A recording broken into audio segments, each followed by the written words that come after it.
So I have been putting off this one for many, many reasons, one of them being time constraints.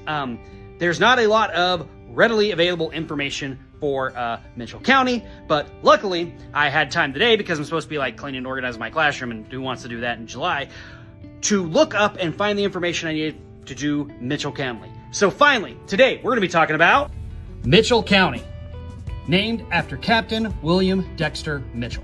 Part of the problem in doing my research for Mitchell County comes out because there is a prominent William Mitchell in Kansas history. It's who the Mitchell National History Preserve is named after. He was an abolitionist, member of the Underground Railroad as a conductor, and really interesting guy that I'm going to do in another video.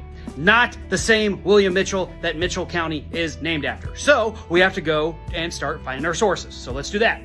The biggest help for sources like these, Kansas State Historical Society website, specifically the one over Mitchell County, Kansas, which tells me named after William D. Mitchell.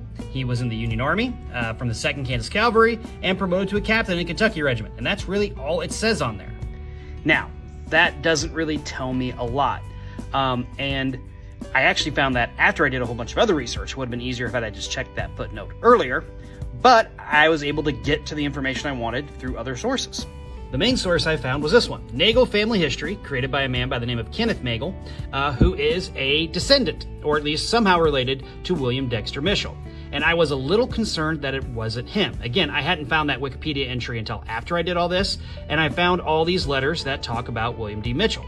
The one that helped me out was this one, his request for leave on March 16th of 1864. Captain Mitchell at this time had left the 2nd Kansas Cavalry and was now attached as a captain to the 2nd Kentucky Infantry.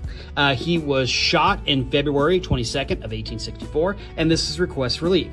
I was not sure if this was the right William D. Mitchell until I read this part right here, where he said he would be staying with his family.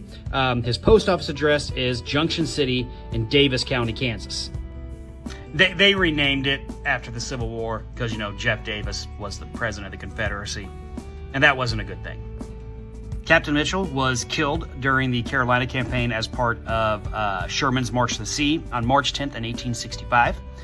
This is his final resting place, where it talks about how he was killed in battle and his service to the United States during the Civil War during that time. But there you go.